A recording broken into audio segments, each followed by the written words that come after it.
कैसे काम करती है, तो पीएलसी काम करने में आप ये समझ लो, पीएलसी में जो काम करता है वो करता है सीपीयू,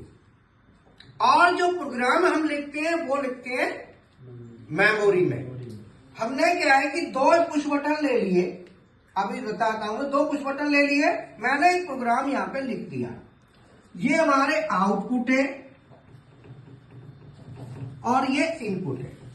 तो सबसे पहले क्या करेगा, सीपीयू इनपुट को देखेगा, इनपुट आ रहा है कि नहीं आ रहा, फिर मेमोरी के अंदर जो प्रोग्राम बना हुआ है उसके साथ चेक करेगा, कंफर्म करेगा कंडीशन, और उसके बाद आउटपुट को निकाल देगा। तो अभी मैं दोनों बटन में से कोई भी बटन मैंने नहीं दबाई है, तो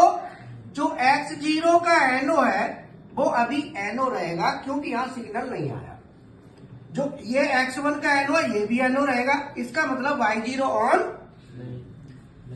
X0 का एनो एनो रहेगा, ये NC रहेगा, NC सप्लाई को जाने दे रहा है बट ये नहीं जाने दे रहा, तो ये भी ऑन नहीं होगा। इधर ये जाने दे रहा है, यहां तक देखो, यहां तक तो जा रही है बट आगे ये रुकी हुई है,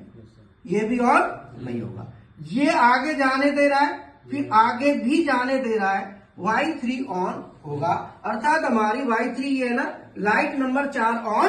हो जाएगी। अगर मैंने इनमें से किसी को भी ऑन नहीं किया, तो अगर मैंने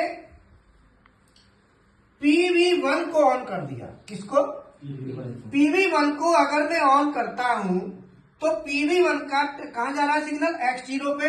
तो यहाँ X0 का आप देखेंगे जितने भी एनो एनसी है सब चेंज हो जाएगा। अब ये एनो है, ये क्या बन जाएगा, एनसी, सप्लाई यहां तक गई बट ये अभी एनो है, क्योंकि मैंने बटन PV1 दबाई है,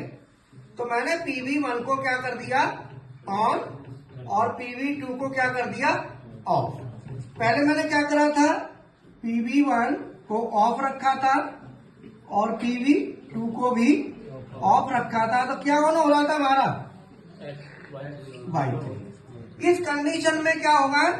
कि मैंने PV1 को ऑन कर दिया तो ये NC बनेगा, बट ये एनो है, ये नहीं होगा, ये NC बन गया, ये NC है, तो Y1 ऑन, ये भी ऑन नहीं होगा क्योंकि एनो बन गया, ये भी नहीं होगा, एनो बन गया। इस तरीके से पीएलसी काम कैसे करती है, तो सीधा फंडा है, पीएलसी में काम कौन कर रहा है,